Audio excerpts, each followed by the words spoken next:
Hello, everyone, and welcome to episode 95 of the Blow Call Show here on Backbreaker Media.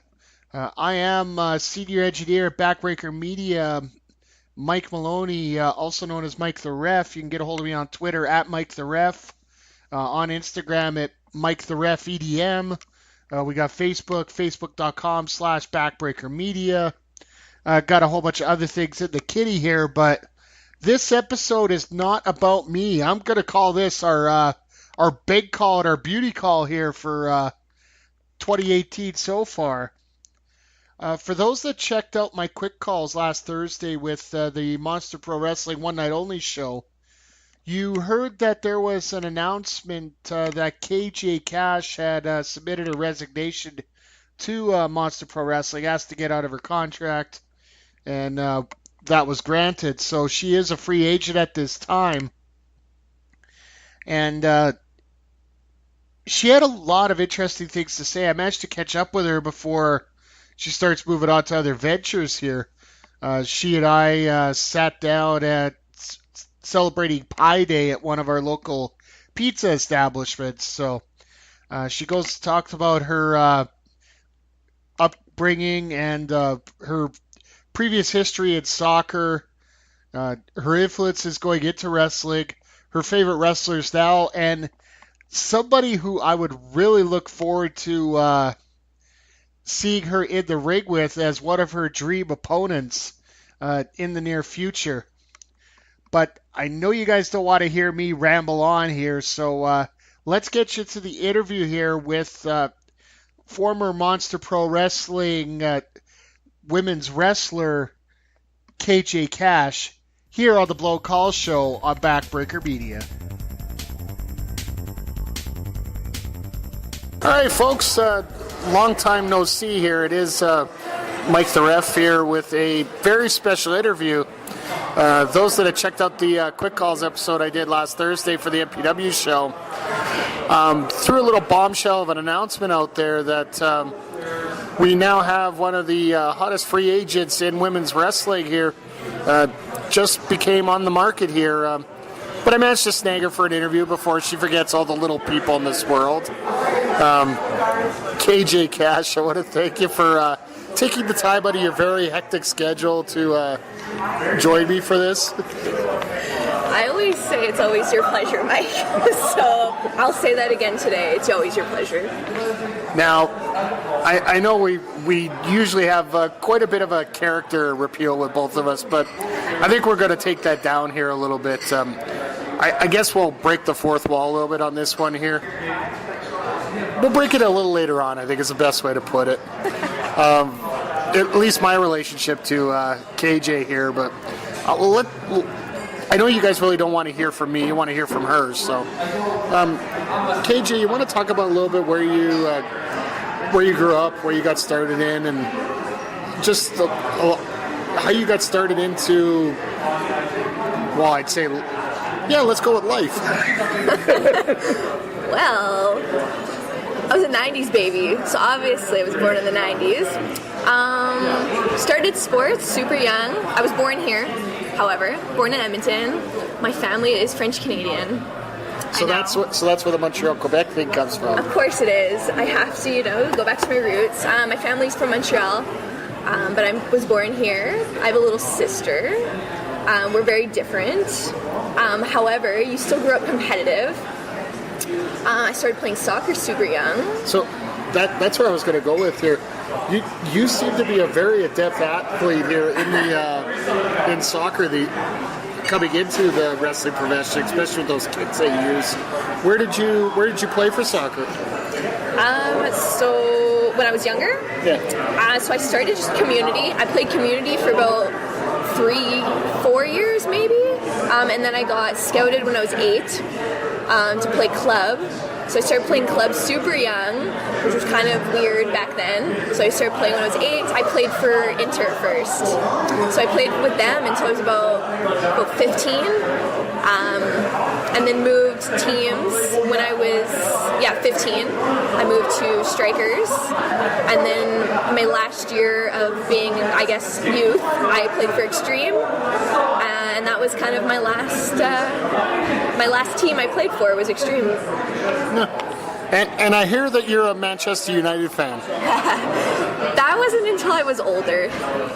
I was always a Chelsea fan, but then there were a lot of the 2015 Women's World Cup was here, and I remember watching the England women's team, and I became a fan. So then a lot of them played for the women's team for Man City, so I became a fan that way. Yeah, I said Man U. I was hoping to sneak that by, and yeah, I'm glad she didn't hear that part for the first. I'm presently just trying to duck right now so I don't get hit. Yeah, there's a big difference there. You can't mess that up. Yeah, I guess not. But then from there, you decided to enter into the wrestling circuit. Where did your interest in wrestling start? Okay, well, I didn't just decide. There was a lead up. I retired from soccer right before I did this. So there was kind of that lead up, but we can get into that after. But my dad watched it, of course. So my dad was watching. What did you normally watch? Was it? So I was super young, like early 2000s when the Attitude Era was around. So I just remember like walking by the TV and you'd just see like Stone Cold on the TV, and I'd be like, "You're so cool." I just thought he was the coolest thing. I was never a huge fan until I got older. But obviously, who doesn't love Trish? I thought she was so cool, badass. And then when I got old enough to understand what was going on, it was after she retired. And then I obviously came across like Mickey and Melina, and I was huge fan of those two. And then I started going more into like the men's side as well, where I've always loved the bad guys. Always. I know that's not a big surprise, but I loved Legend Killer Randy Orton. That was what got me into the dramatics. I loved him. Well, when it comes to Randy Orton there, that little Legend Killer gimmick, I think that's the one that propelled him to the next level of being a talent. Were you at Backlash 04 when he had that match with Foley? I was not. No. You missed? Oh. I was young. I was barely in my double digits of living. Yes, folks, she's young, I'm not. What can I say? But you started watching during that era there, just after the Attitude Era wrapped up here. You've already mentioned Lita, Trish, Randy Orton. Is there anybody else in particular that you looked at and just in amazement of what they could do? See, I loved the athleticism, but I never appreciated it until I was like in my early 20s. So around now, when I appreciated it. But before that, it was always who could entertain me. And the ring talent was second. I never understood that part of it, but the mic work was always what attracted me to the talent, and then wrestling was second. So I know I might get some flack for it, but I've loved Miz. I loved him. Even when everybody hated him and wanted him off TV, I loved him. Loved him. Well, when it comes to The Miz, I think a lot of people like him just for the fact that he spouts out the truth right now, and yes. He really doesn't have to. If you're a worker, you really do appreciate the fact that he doesn't have to overexert himself to get himself over. No, he really doesn't. And I just really liked the way he carried himself, and that was what I found most entertaining with that. I was never like the typical, like especially younger kids, they're always like, oh my gosh, Cena, loved him. Loved Batista, of course, but it was always just the guys that could work it. I liked the bad guys. Even when I was younger and I still had no idea what was going on, I liked the bad guys. So that's just the way I worked. So what made you decide that after all this that you wanted to get into the ring to become a performer? Well, when I started getting older, I thought, I could do this because I was super athletic. In my own mind, I thought I was super athletic because I played soccer, hockey, basketball, track, everything you can think of. obviously soccer stuck. But I didn't really decide to do wrestling until about a year and a half ago. Yeah, about a year and a half ago. Because I was tired of so I went and I was going to go away on scholarship for soccer, and I ended up giving it up at the last second. And I've regretted that for almost 5 years now. Well, 5 years at that point. So it was 5 years of me mulling it over, like what could have my life been if I actually kept up with that, because I was dead set. I was like, you know what, Kayla? No, you're going to go. You're going to go away, you're going to go to school in the States, and then right after that, I was dead set, I'm moving to Germany. I wanted to play in the women's league in Germany, so it's called the Frauen Bundesliga. I totally butchered that, but I wanted to play in that league so bad. That's what I watched. I was like, I want to play in this, so I said, you're going to move there right after graduation, you're going to play pro. And then right before grade 12 started, I got really injured, and I hated soccer, right? So I decided, you know what? No, you can't do this. So then I ended up staying here for university, and then I graduated, and I was done. And then I said, okay, work for a year, go get your master's, go finish school, go do this. And I spent that year, and I was like, what am I doing with my life? And I really felt a sense of regret that year. It was like, I could have been playing pro, I could have been doing this, I could have been following my dreams that way. And then I was scrolling through Instagram one day, and one of my guy friends, I don't know how this post showed up or how I got on this page, but I saw something about wrestling, and I clicked on it because I stopped watching wrestling in right before I graduated, so it was like grade 12, I stopped watching wrestling. And I missed like 5 years of wrestling where I was like, whoa, it's completely different on TV now. Like, the indies are different now. Like, what are the indies? Like, what's going on, right? So I clicked on it, and lo and behold, you can probably guess whose Instagram page I clicked on. Do you want to take a guess? The Miz? No. Second guess, she's a woman. Trish? No. Okay, I'll just tell you. So, I thought you would have guessed it right off the bat. Sasha Banks. Okay. And because I noticed, I was like, man, this girl's got like pink hair. Like, who is this girl? I have never seen this girl in my life. Click on her, and I was like, oh, she's a wrestler. She is so cool. Like, she looks cool. And coincidentally, this was the week right after she won the women's title for the first time. So the first picture I see is her holding that title, and I'm like, wow. First of all, that's a women's championship.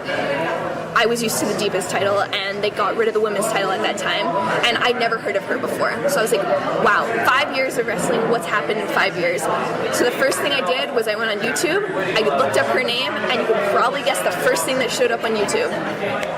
The match with Bayley at SummerSlam? Or at TakeOver Brooklyn? Yes. So very first thing, I clicked on that, and I said, holy crap, what have I missed in 5 years? And that's where it started.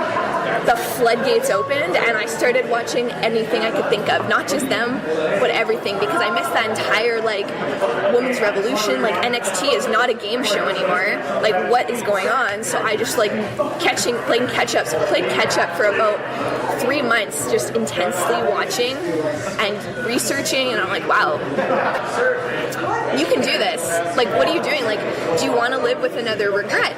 So for a few months, this was around like October, and I started Googling wrestling schools because I didn't want to regret not trying this either, because that's something I wanted to do. But then when I started getting older in high school, I realized, no, I should just stick with soccer. Don't push your luck here. So I let that idea go away. But now that I was like older, I was like, you know what? You have the resources to do this. You have the time.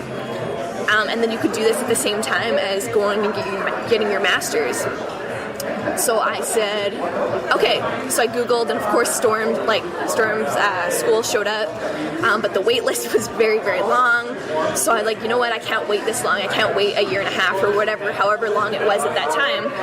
And then MPW showed up. And I said, okay, I've never heard of this place. I didn't know they had a school in Edmonton. That's cool. I emailed Massive Damage, and he emailed me back, I think, that same night. And I showed up, I think, a week later to training, and I met you that same night. Yeah, that's where I was going to break the little wall down here. I know that we act like pretty much adversaries on every piece of MPW programming. That first night, seeing this girl walk into the facility, there's sometimes that you just know that you got something right there, and without a doubt, that's what I saw. And trust me, folks, I don't recruit very well, but I was recruiting very hard to get her in here. So, and I'm sure you could attest to that.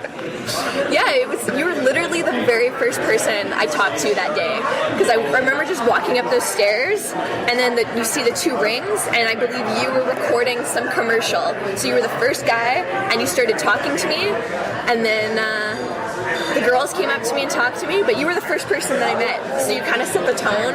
And I remember just being like terrified, because I remember thinking like, no one's gonna like me, everybody's not gonna want me here, like what's going on?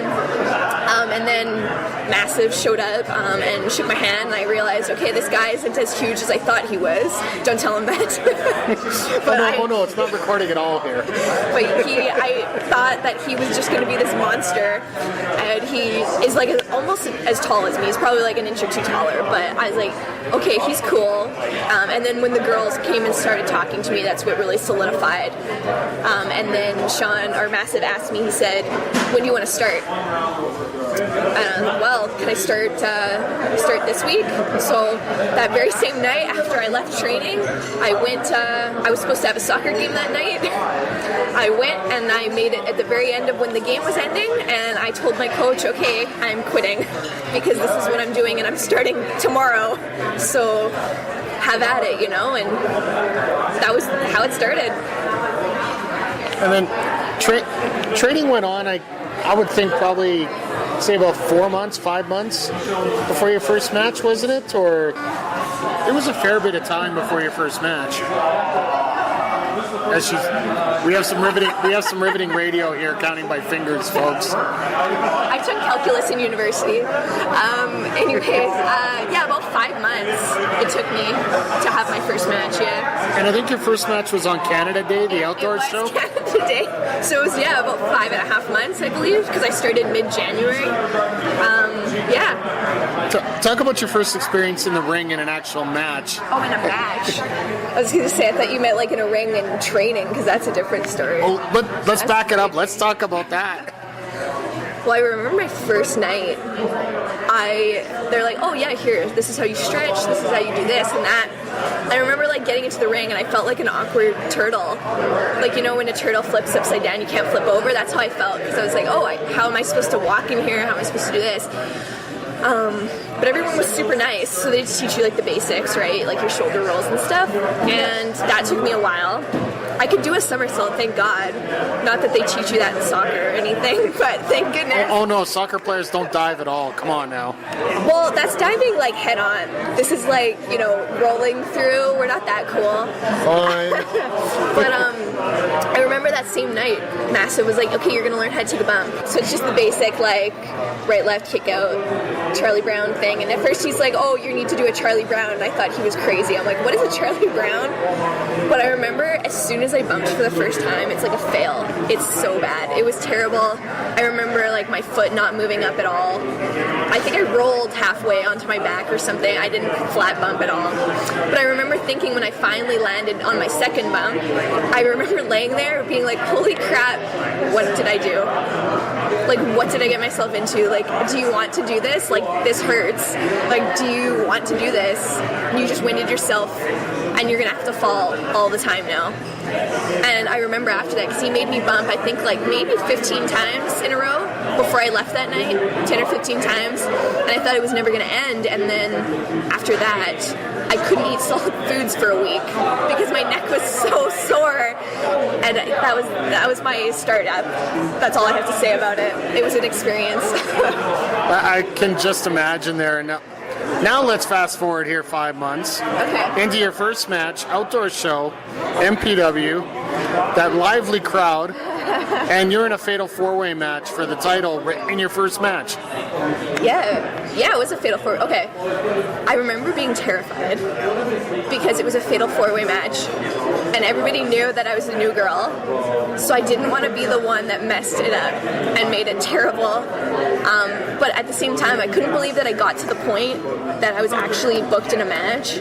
So it was super emotional for me because it was kind of like one of those, whoa, I never thought I could get to this point, much less training. So I remember the match went fine, like I was okay before. And then as soon as the match was done, I remember walking to the back and bawling my eyes out. Just bawling. What were you, just the fact that you made it, or? That wasn't like an I made it moment. Of course not, because I lost. But it was more like a you actually did this moment. And that I was like really proud of myself that I actually got to that point. So I was just like crying after that. I was like, oh, I actually did that. I never thought I'd get to the point. So, yeah. Wow. We're going on from there. You've had quite a few matches going into right now. Would you say that you have a favorite competitor you like to work with right now, currently? Like women? Yeah. Or men, whichever way you want to. Well, I really like kicking Chris Parrish. Let me just put that out there. That's super kick on Chris Parrish. I swear to God, I need to come up with a gift for her for that. It was fantastic. That was one of the best moments of my life because the guy is so good. And I'll just put it out there. Like you said, fourth wall. He and Jack Pride taught me how to kick people properly. And they taught me a lot in my first few months. And Parrish was actually the person that let me kick him time and time and time again before I could finally do it right. And that showed, I guess.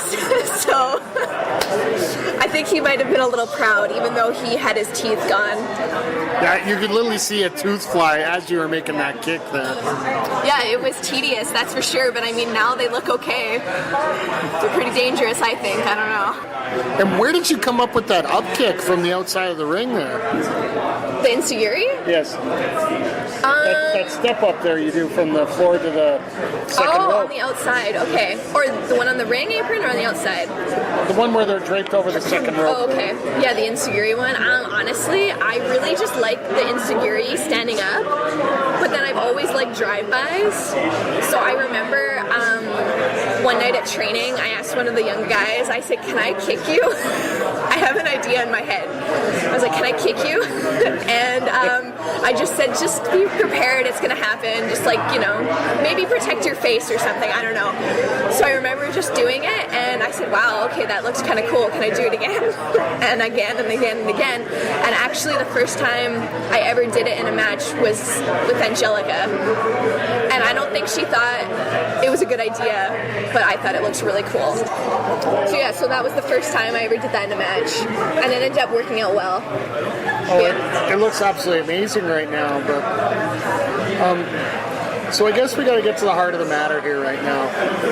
You just announced this past Saturday, you came up to me and announced that you are quitting MPW. Any thoughts? I don't like to get into particulars on here to begin with, but is there any reason you want to give as to why or whatnot on that? Well, there's always like a time for everything, and I think the time was, it's kind of like even when I started wrestling, where I said, if you're not going to do it now, you're probably not going to do it ever. And I realized that I would like to do this professionally. I would like to move away. And I think it'd be something I need to do if I need to prove that I can actually be the best at this, or one of the best. Because in my mind, Sasha Banks is the best. I'm just going to put that out there. But I want to be one of the best one day. And in order to do that, sometimes you need to grow. And this is a decision I just needed to make. So it was a tough one. It took me a long time, like a really long time. I'm talking like 5 months long time to come up with a decision. And then I think one day I just was like, you know what, no, I need to grow. Fair enough. And Well, I don't want to give away where you might be because I know you got a few announcements about that coming up here in the near future, but I believe that this contract in front of me saying I'm your new agent has something to do with it, but no, we're just kidding here, folks. Is there anybody in particular? Let's go with some fantasy booking here. Oh, fantasy. And anybody besides Sasha Banks that you want to face in the ring? Like from anywhere? Anywhere. Okay, so I watch a lot of wrestling, and someone right now that has very much impressed me within the last even just month is Tessa Blanchard. Holy moly! I just look at that girl and I said, I think, first of all, I think her and we could be friends because I feel like we have a same kind of personality with things. But I would love to wrestle her because I feel like she. Taking away from women in WWE, but women in North America right now, I think she's a benchmark of where I would like to be within the next year or two. I want to be good enough to have a good match with her. And then probably, of course, obviously the women in WWE. Of course, everybody loves the 4 Horsewomen. That's just dream match. I'm just going to say Tessa Blanchard for now. Because I feel like it could happen. Who knows? Fair enough. Promoters, if you're listening here, let's book it. Trust me, it's worth it. But I know you have a very busy schedule. I do believe that you have a dog that needs to be taken care of right away. Yes, I do. Shout out. He's 6 years old. His name is Austin. Okay, so jeez. One day, I always said this. I said one day I would like to take him to the ring with me. That's a dream of mine. So he'll just be sitting there. He probably won't understand. He might get a little defensive, but he is my world. Fair enough. Now, for all your adoring public, including your favorite hater, Lindsay, who is constantly harassing you. Oh, no. Is there anything you'd like to say to all the... well, you're not going away. No. You're still going to be around, CWC. There might be the occasional PPW presentation, and I know you got a few things cooking here that, like I said, in terms of this podcast, we're not going to be divulging any extra info here, folks. So, is there anything you want to say to the fans before we sign off here? To the fans. Okay, well, first, before we get to the fans, we'll talk about the fans first. Lindsay, my biggest hater, can also be your biggest motivator. So what would I do without you heckling me every week? Well, not every week, every second week. I don't know, so thank you. Honestly, just the people that came up to me, even my first month. I'm terrible with names, but there are people, I know faces, but it's there are people that come up to you and just say, you know what, wow, that was a great match, or wow, your promo was great, or just certain things like that. Or even this one lady stopped me the other month and said, wow, it was actually your 1-year anniversary. You are completely different than you were a year ago. And she said, I can't remember what she said, but she basically said that she was proud to see that progression in a year, and that was one of the best things I could possibly, best compliments I guess I could have, is just someone recognized the hard work I put in, and I don't even know that lady, so it was just, she was unbiased is what I'm saying, so it was nice. So just the people that actually enjoy watching me, the people that always come and give me a fist bump after, so thank you. That will be missed. Yeah. Well, for now at least. But yeah, for now. Is there anything else you want to mention before you head out? I do want to thank the boys that I trained with at the training center, because I didn't get to say bye to all of them last weekend. So I wanted to say thanks for always letting me kick you and practice anything I need to. And just being so here's the deal. I have 3 sisters. I've always wanted to have brothers. So when I signed up for wrestling, I did not know I would get 15, 20 some brothers that I can honestly all call my brothers. So that's one thing I really want to thank, is all of them. And then obviously the trainers, especially Phil, because I didn't get to see him last weekend, but to be honest, he's the first guy besides you, of course, but Phil was the first guy that ever put belief in me that I could actually go somewhere. And because of him, a lot of people started taking me seriously. So I want to thank him, of course. But yeah, that's really it. And of course, the girls. Angelica was my first, like you said, right before the ball, she was my first friend in the business. So she's also the one I like to punch the most. So yeah. Funny how that all works. Before we wrap up, do you have any social media you want to get out there? Because I know you're always on, between Instagram and Twitter, you're pretty much always on there. Kayla Jamies with an S at the end on both Twitter and Instagram. No Facebook yet. I'm not with it. She'll get it eventually, folks. But folks, with all decent respect here, KJ is going to be one of those people that you're definitely going to want to make sure that you remember seeing her at the start, because she is going to be big time here in the not too distant future here. So KJ, I want to thank you for joining me here as we celebrate Pie Day with a bunch of people in the middle of a very busy restaurant. Pizza's in my diet. It's fine. But I want to say thanks to you too, Mike, for everything, all the time. You know it. Not to get emotional. Oh God, we're both starting to tear up here, so we'll just wrap this up here, folks. Send it back to Broadcast Central. All right, and there you have it, folks. Hell of an interview there with KJ. I think it got pretty obvious there throughout the interview. KJ and I have become pretty good friends since she's joined the Monster Pro Wrestling ranks, and I always look forward to doing commentary with her on either Madness or now it's going to be a little bit on Evolution. I think she'll stop by and she'll help me out a little bit with that. But also, she's just such a positive person, and one of the biggest things I took out of this interview is the fact that she talks about living life with no regrets. Anytime she's had a regret, it's really gotten to her, so she tries to live her life with no excuses, no regrets, go for it every time. And I think that's something that a lot of people can not only aspire to, but sort of keep in their mantra right now.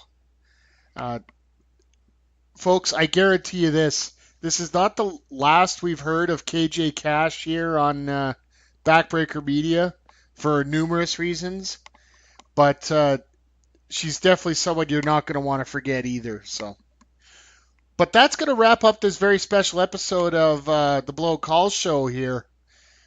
Coming up this week on the network, we are going to have, of course, The Sounds of Struggle coming out this Thursday. Chris Parrish, Maniac. Well, if Maniac could get a podcast listener that'll actually have his information come up correctly, because he keeps shooting on me about it, but I digress there. They got a lot to talk about, even going into the Canada Cup tournament with CWC coming up on the 31st. And then our next quick call segment, it's going to be a big one coming up for the PWA 17th anniversary show.